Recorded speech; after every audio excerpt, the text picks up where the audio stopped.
Dans le cadre du module neurologie, je vais présenter ma vignette clinique, en commençant par un bref résumé, puis en insistant sur des points anatomiques et sémiologiques importants. Je vais ensuite essayer de déboucher sur un schéma physiopathologique et terminer par une note sur le traitement chirurgical. Ici, le patient est atteint d'une ophtalmoplégie de l'œil droit. Après divers examens, les médecins concluront qu'un anévrisme de l'artère communicante postérieure est la cause de cet état pathologique. Le traitement sera radical, puisqu'il consistera en une exclusion de la voie artérielle lésée. Avant de traiter de la vignette en elle-même, intéressons-nous à quelques termes compliqués de la vignette. Tout d'abord, l'ophtalmoplégie, qui désigne une paralysie d'un ou des deux yeux suite à la lésion de nerfs qui innervent les muscles oculomoteurs. Les termes intrinsèques et extrinsèques désignent la musculature des yeux. Et un anévrisme d'une artère désigne la dilatation de celle-ci. Intéressons-nous maintenant à la vignette en elle-même.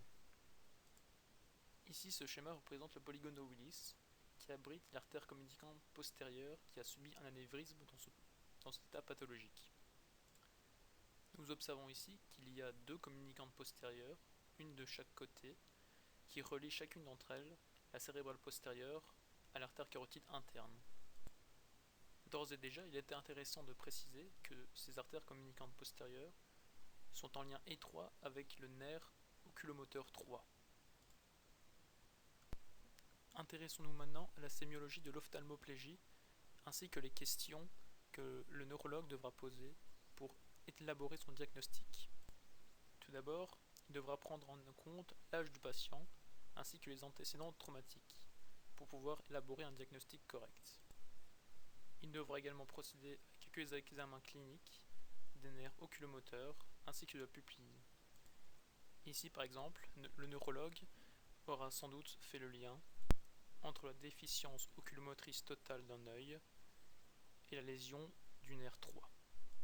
Si cela est nécessaire, le neurologue devra faire passer une batterie de tests complémentaires à son patient, tels qu'un scanner, une IRM ou une artériographie, qui, pour cette dernière, sera nécessaire dans ce cas, pour qu'il puisse se rendre compte de l'origine vasculaire du problème. Ici sont renseignés les signes cliniques détenus par le médecin après anamnèse et sémiologie, et les conclusions dont on peut tirer après examen. Je les expliquerai plus en détail dans la diapositive suivante, comprenant mon schéma et un dessin physiopathologique. Ici, sur la partie gauche de la diapositive, nous observons un dessin qui montre l'étroitesse entre le nerf, ici renseigné en vert, et l'artère communicante postérieure en rouge.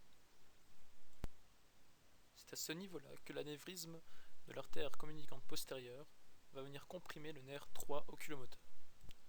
Cette compression du nerf va en provoquer la lésion, et l'innervation des muscles intrinsèques et extrinsèques de l'œil qu'elle innerve sera fortement compromise.